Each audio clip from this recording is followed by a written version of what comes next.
Hello la famille, hello libota nangai. C'est un mingi à présenter biso lisusu lupango oyo. Nenge tolobaki donc lelo toza na mapango bela ko présenter. O tozo présenter bino eza na prix à $18 000 à discuter. Donc eza $18 000 à discuter. Emplacement est bien, bon mon mabele eza bien mabele eza ya rokauka. Eza mabele ya maïté. Donc eza mabele moko très sec ndé bon mon abat ba tonga kitoko. Mais le pan auto kotala eza liboso biso à place hangar oyo ezali. Donc place hangar wana ezali na lobi le pan eza $18 000 à discuter. Ba borne yango yo, borne liboso. Yango yo ba tcheli biso awa et to repoussa na to mona place dans le pan ebandi awa. To rekende to mona ti place le pan esukeli. Donc voilà to repoussa na to ke totala ti place le pan na biso esuki. Donc le pan na biso esuki na borne wana wa mibale. Et puis to kotisko na kati ya lupango pour total la grandeur mulai ya lupango. Donc banda na balabala dimension kuna eza place to l'axi ba borne eza 7 mètres. 7 mètres kokota na kati eza 12 mètres. Donc place o basali hangar oyo ko banda na balabala tina mur o eza na sima wana. Donc yango to lobi eza na prix ya $18 000 à discuter. Donc 7 mètres sur 12. La bandeli 7 mètres sur 12. Bachi on a pris il y a $18 000 à discuter. Donc eza na commune il y a commune il y a Ngaliema. Toi la commune ya Ngaliema na quartier Lukunga.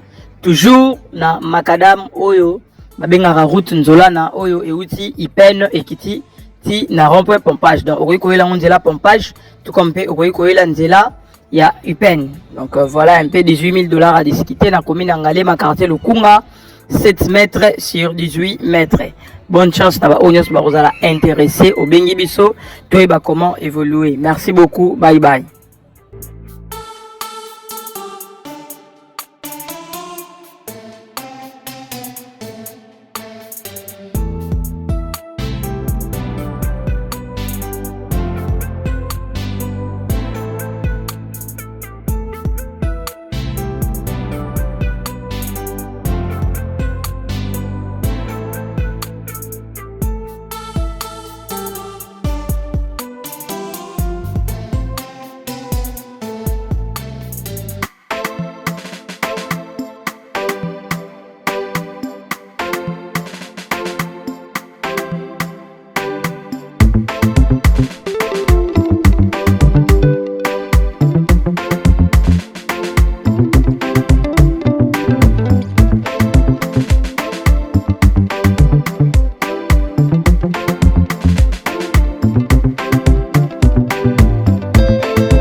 Wana awa to bimi tous na Makadam. Donc boy okiti saut de mouton ya pompage okiti nzela ya pompage okomiti na pompage et komata na biso boye o mati Upen.